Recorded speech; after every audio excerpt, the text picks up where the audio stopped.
कहानी की शुरुआत रॉ नाम के एक शख्स से होती है जो अपनी पत्नी जॉनी के साथ उसके घर पर एक छोटी सी पार्टी में शुमार होने गया हुआ था। गाड़ी में उसके साथ उसकी बेटी पेरी भी होती है। एक आम शादीशुदा जोड़ों की तरह उन लोगों में भी बहस हुआ करती थी और ऐसा ही कुछ हमें उन दोनों के बीच वापस आते समय भी देखने को मिला, क्योंकि जॉनी ने बिना रॉ की परमिशन के अपने माता पिता के साथ शराब पी थी और ये बात रॉ को काफी बुरी लगती है। असल में रॉ की पहली पत्नी की मौत भी शराब के चलते ही हुई थी और तभी से उसे शराब से सख्त नफरत थी। दोनों में इस बात को लेकर काफी कहासुनी हो जाती है और तभी पेरी के म्यूजिकल इंस्ट्रूमेंट की बैटरी खत्म हो जाती है। इस पर रॉ अपनी बेटी के लिए खुद ही गाना गाने लगता है। इसी बीच पेरी को वॉशरूम लगती है और रॉ रास्ते में किसी गैस स्टेशन की तलाश में निकल पड़ता है। थोड़ी देर बाद उसे एक गैस स्टेशन दिखाई देता है। वो अपनी गाड़ी वहीं पर रोक देता है। अब जॉनी पेरी को लेकर रेस्ट रूम की तरफ जाती है। वहीं पर रॉ कुछ खाने पीने का सामान लेने के लिए दुकान के अंदर जाता है। वहाँ पर वो कॉफी सॉफ्ट ड्रिंक के साथ जॉनी के लिए शराब भी ले लेता है, पर जैसे ही वो अपनी जेब से एटीएम कार्ड निकालता है,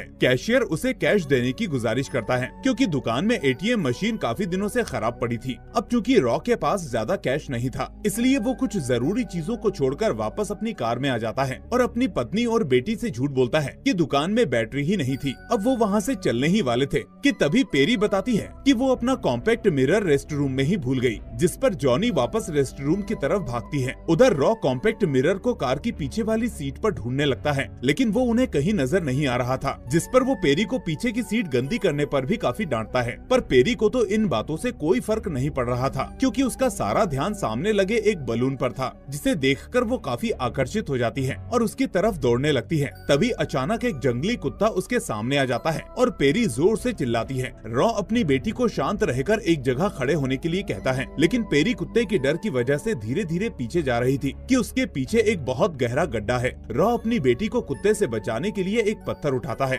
जिससे कुत्ता तो जोरों से भागता है, लेकिन उससे डरकर पेरी एकदम से और पीछे चली जाती है, जिससे कि वो नीचे की तरफ गिरने लगती है और रॉ अपनी बेटी को बचाने के लिए उसके साथ ही उस गड्ढे में कूद जाता है। थोड़े समय बाद रॉ को होश आता है। उसके सर पर गहरी चोट लगी होती है। वो अपने बगल में जॉनी को देखता है, जो कि बेहोश पड़ी पेरी को देखकर काफी रो रही होती है और कहती है कि उसकी बेटी मर गई। इन बातों को सुनने के बाद रॉ पूरी तरह से सुन्न पड़ जाता है। उसका दिमाग भी काम नहीं कर रहा था। वो किसी तरह खुद को संभालता है और अपनी पत्नी से कहता है कि वो पेरी को गाड़ी में पकड़कर बैठे, बिल्कुल भी हिलने ना दे। मैं तुम दोनों को किसी नजदीकी हॉस्पिटल की तरफ लेकर चल रहा हूँ। अब रॉ बड़ी तेजी से कार को चलाता है। उसके लिए अपनी बेटी की जिंदगी के एक एक पल कीमती थे। बेटी के लिए इतना प्यार देखकर जॉनी रॉ की काफी तारीफ करती है और जो लड़ाई उन दोनों में कुछ देर पहले हुई थी वो भी भूल चुकी थी। उसे लगता है कि रॉ न केवल एक समझदार पिता है, बल्कि पति भी है, जो अपने परिवार के लिए किसी भी हद तक जाने को तैयार है। थोड़ी देर बाद रॉ हॉस्पिटल पहुंच जाता है।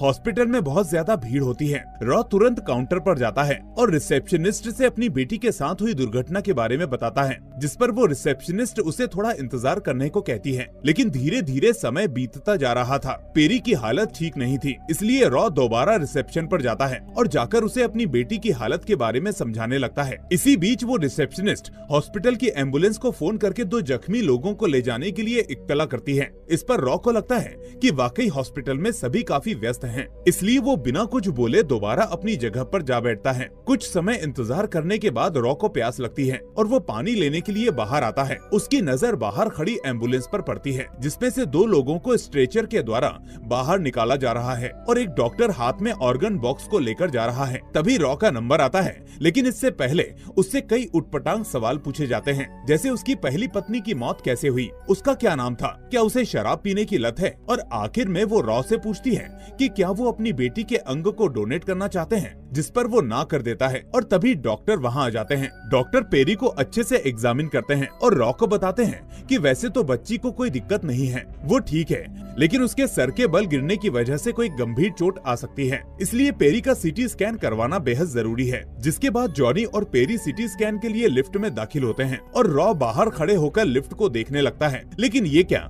डॉक्टर के मुताबिक तो उन्हें ऊपर के माले पर जाना था, लेकिन ये लिफ्ट तो अंडरग्राउंड में जा रही होती है। हालांकि रॉ इतना इतना थका हुआ था कि वो इन सब बातों पर ज्यादा ध्यान नहीं देता और सीधे वेटिंग एरिया में जाकर आराम फरमाने लगता है। थोड़ी देर बाद जब उसकी आंखें खुलती है तो वो देखता है कि हॉस्पिटल खाली पड़ा हुआ है। मात्र चंद कर्मचारी वहाँ मौजूद थे और पेरी भी अभी तक आई नहीं थी। इस पर वो रिसेप्शन पर जाकर एक महिला कर्मचारी से अपनी बेटी के बारे में पूछता है, पर रिसेप्शनिस्ट उसे ये कहकर मना कर देती है कि पेरी नाम की कोई भी मरीज यहाँ पर आई नहीं है और ना ही ये नाम हमारे सिस्टम में कहीं दर्ज है। शायद आपको गलतफहमी हो गई है। रॉ उससे कहता है कि आपकी जगह यहाँ कोई दूसरी लड़की थी, उसे मेरी बेटी के बारे में पता है, वो कहाँ है? रिसेप्शनिस्ट बोलती है कि यहाँ सबकी शिफ्ट खत्म हो चुकी है। रॉ इन सब बातों से काफी परेशान हो जाता है। उसे साजिश की बू आने लगती है और वो काउंटर पर जाकर दोबारा उस लड़की से कहता है कि जब मैं यहाँ आया था तो मेरे बारे में लाखों सवाल किए गए थे। मुझे मेरी बेटी के अंग को डोनेट करने के लिए भी फोर्स किया गया था। यहाँ तक कि आप लोगों ने मेरा क्रेडिट कार्ड एक्सेप्ट नहीं किया और मुझे कैश लेने के लिए भेज दिया। मैंने इस अस्पताल में सबसे महंगे से महंगा इलाज करवाया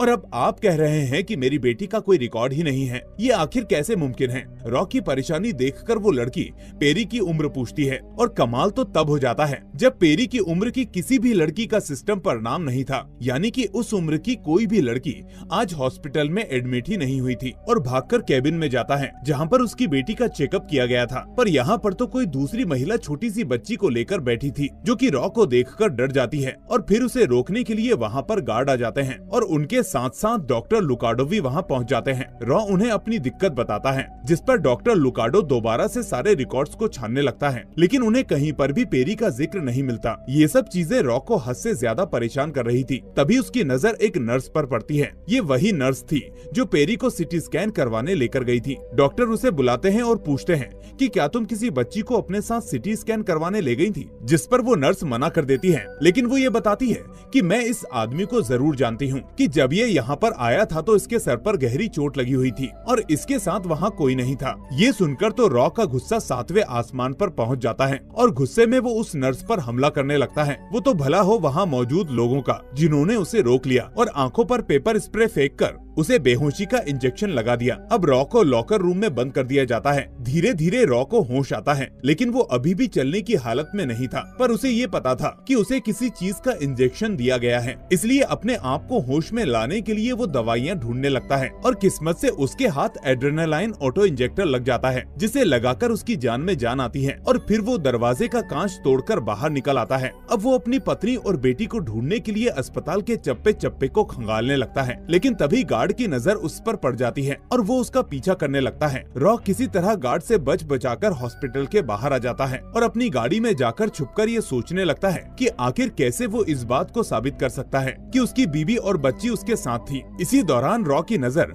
उसकी गाड़ी के पीछे खड़ी एक पुलिस की कार पर पड़ती है, जिन्हें देखकर उसको एक उम्मीद की किरण नजर आती है और वो खुशी खुशी उनके पास जाकर अपनी सारी समस्याएं बताता है। पुलिस वाले भी बड़ी गौर से उसकी बात सुनते हैं और उसके साथ दोबारा हॉस्पिटल में जाते हैं। सबसे पहले वो उस गार्ड को बुलाते हैं जिसने उसे पकड़ा था और पूछताछ करते हैं। फिर वहाँ पर नर्स भी आ जाती है और डॉक्टर लुडाको भी आ जाता है। सभी मिलकर पेरी नाम की किसी भी लड़की को पहचानने और उसके यहाँ आने की बात पर इनकार कर देते हैं। अब रॉ कहता है कि ये सब झूठ बोल रहे हैं। मैंने अपनी आंखों से डॉक्टर बेथरेम को देखा था, जिसने मेरी बेटी का एग्जामिन करने के बाद उसे लोअर बेसमेंट में सिटी स्कैन करवाने के लिए भेजा था। लेकिन जब पुलिस वाले सिटी स्कैन के कमरे में जाते हैं तो रिकॉर्ड में पेरी का कहीं भी नाम नहीं था और न ही उस उम्र की कोई भी लड़की वहाँ पर आई थी। इतने में अस्पताल के अन्य कर्मचारी बाकी के रिकॉर्ड्स को लेकर आते हैं और पुलिस वालों को दिखाते हुए कहते हैं कि यहाँ पर पेरी का नाम नहीं है। इसी बीच वहाँ पर डॉक्टर बेथरेम आ जाते हैं, जिन्हें देखकर रॉ खुश हो जाता है। उसे लगता है कि अब दूध का दूध और पानी का पानी हो जाएगा। वो डॉक्टर से अपनी बेटी और पत्नी के बारे में पूछने लगता है। उनसे कहता है कि आप इन लोगों को बताइए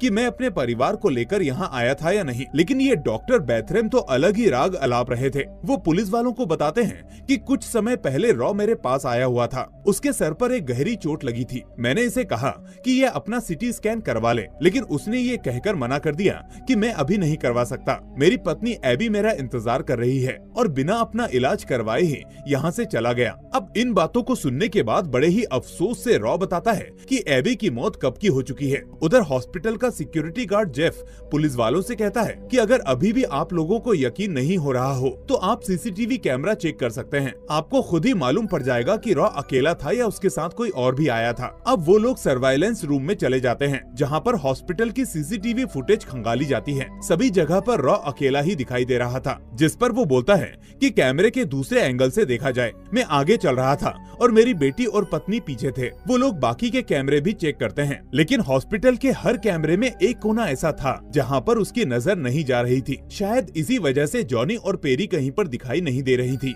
इन सभी बातों से पुलिस वाले भी अब पूरी तरह से कंफ्यूज्ड थे, लेकिन उन्हें भी नहीं समझ में आ रहा था कि आखिर क्या करें। कि क्या हॉस्पिटल में आने से पहले किसी ने तुम्हारी पत्नी और बेटी को देखा था? जिस पर रॉ को उस गैस स्टेशन की याद आती है जहाँ पर वो रास्ते में रुका था, लेकिन वहाँ पर जॉनी और पेरी पीछे के दरवाजे से ही कॉम्पैक्ट मिरर को ढूंढने के लिए गए हुए थे। साथ ही उसी जगह पर उसकी बेटी का एक्सीडेंट भी हुआ था और हाथ में जो रुमाल था वो भी मेरी बेटी का ही है। पुलिस वाले उससे पूछते हैं कि क्या इस रुमाल में लगा हुआ खून भी तुम्हारी बेटी का है? रॉ बताता है कि नहीं, शायद ये खून मेरा है, क्योंकि जब मेरे सर पर चोट लगी थी तो मैंने इसी से अपना खून पोंछा था। तभी वहाँ जैकब नाम की एक साइकेट्रिस्ट आती है, जो रॉ को कुछ जरूरी बातें करने के लिए अलग कमरे में लेकर जाती है और एक रिपोर्ट निकालकर रॉ के सामने रख देती है और कहती है कि ये सारी रिपोर्ट पेरी की नहीं है, बल्कि तुम्हारी है। वो उससे कई तरह के क्वेश्चन करती है और साथ ही उससे ये भी कहती है कि तुम्हारा इससे पहले भी कई बार एक्सीडेंट हो चुका है। ये सब सुनकर रॉ फिर से परेशान होने लगता है।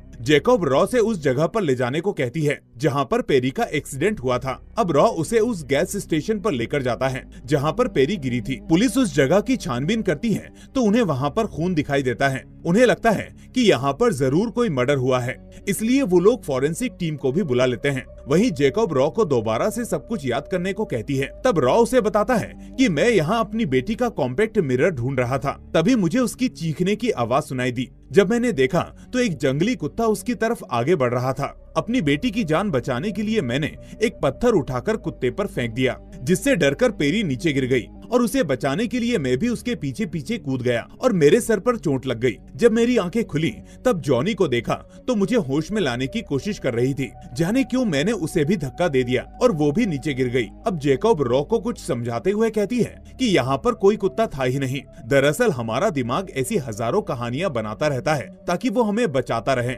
हमें ये महसूस कराए कि हमने कुछ भी गलत नहीं किया है। ये सब सुनकर रॉ रोने लगता है। तभी पुलिस आती है और उसे पकड़ लेती है। अब पुलिस उसे तब तक अपनी कस्टडी में रखेगी जब तक ये पता ना चल जाए कि आखिर वो खून किसका है। तभी उसे कुत्ते के भौंकने की आवाज आती है। ये कुत्ते उन पुलिस वालों के साथ आए हुए थे, लेकिन इसी दौरान उसे वो कुत्ता भी दिखाई देता है जिसने पेरी को डराया था और रॉ समझ जाता है कि ये सब मिले हुए हैं और उसके साथ कोई गहरी साजिश रची जा रही है। अब मौका पाते ही रॉ पुलिस वाले की बंदूक छीन लेता है और जैकब पर बंदूक तान करके उन सबको लाइन से गैस स्टेशन के अंदर जाने को कहता है। जब सभी लोग वहां अंदर दाखिल हो जाते हैं तो वो उन्हें अंदर ही बंद कर देता है और गाड़ी निकालकर सीधे हॉस्पिटल पहुंचता है। यहाँ वो अपनी पत्नी और बेटी को ढूंढ ही रहा होता है कि तभी उसकी नजर एक छोटी सी पैदा हुई बच्ची पर पड़ती है, जिसे देखकर उसको एबी की याद आ जाती है, क्योंकि जब उसका एक्सीडेंट हुआ था तो वो प्रेग्नेंट थी और एक हादसे की वजह से उसकी बीवी और बच्चे दोनों की मौत हो गई थी।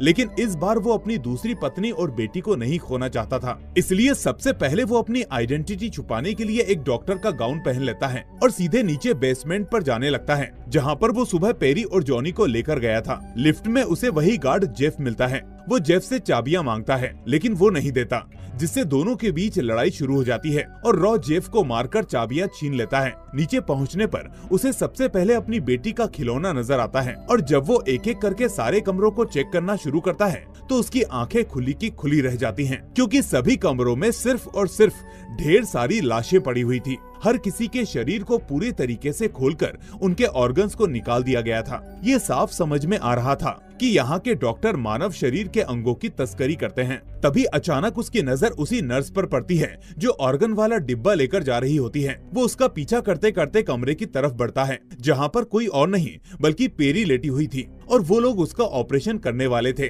गजब बात तो ये थी कि इस तस्करी में कोई और नहीं बल्कि डॉक्टर लुकाडो और उसकी पूरी टीम शामिल थी। रॉ बंदूक लेकर सीधे कमरे में घुस जाता है और अपनी बेटी और पत्नी को बचा लेता है। वो उन्हें लेकर कमरे से बाहर जा ही रहा होता है कि अचानक डॉक्टर उसे पकड़ लेते हैं। इतने में रॉ गोली चला देता है, जिससे ऑपरेशन थिएटर के एयर पाइप्स फट जाते हैं और एक जोरदार धमाका होता है। कुछ डॉक्टर्स मारे जाते हैं और कुछ बेहोश हो जाते हैं। हालांकि किस्मत से रॉ और उसका पूरा परिवार बच जाता है। अब वो उन्हें लेकर सीधे बाहर की तरफ जाता है। इसी दौरान जो कोई भी उसके रास्ते में आ रहा था वो उन्हें गोलियों से भून डाल रहा था। बाहर निकलकर वो अपनी बेटी और पत्नी को गाड़ी में बैठाता है और गाड़ी लेकर कहीं दूर चला जाता है। लेकिन जैसे जैसे वो आगे जा रहा था, कहानी की सारी सच्चाई हमारे सामने आ रही थी। हमें मालूम पड़ता है कि डॉक्टर जैकब सही कह रही थी। रॉ हेलुसिनेट कर रहा था। उसे अपनी वो सारी घटनाएं याद आ रही हैं। असल में उसकी बेटी तो गिरकर ही मर गई थी और जब रॉ को होश आया तो उसने जॉनी को धक्का दे दिया था, जिससे कि उसकी भी मृत्यु हो गई। बाद में उसने उन दोनों की लाशों को उठाकर अपनी गाड़ी में रख दिया और तभी से उसका दिमाग ये सारी चीजें दोहरा रहा है। यहाँ तक कि अस्पताल में भी वो अकेला गया था। और तो और पुलिस वालों को बंद करके जब वो दोबारा अस्पताल के बेसमेंट में गया था तो वो कोई और जगह नहीं बल्कि एक मुर्दा घर था, जहाँ पर सभी लोगों का पोस्टमार्टम हुआ था। इसीलिए सभी की बॉडी खुली हुई थी और वो जिस बच्ची को अपनी बेटी समझ रहा था उसकी हाल ही में मौत हुई थी। डॉक्टर उसका भी पोस्टमार्टम करने वाले थे, लेकिन रॉ के दिमाग ने उसे ये समझने के लिए मजबूर कर दिया कि वो उसकी बेटी है और वो दोनों लाशों को वहाँ से लेकर बाहर चला जाता है। जिन दो लाशों को वो अपनी बेटी और पत्नी समझ रहा था वो असलियत में एक अज्ञात हैं। अफसोस से रॉ अब इसी वहम में पूरी जिंदगी बिताने वाला है, जिसके साथ ही ये कहानी यहीं पर समाप्त हो जाती है।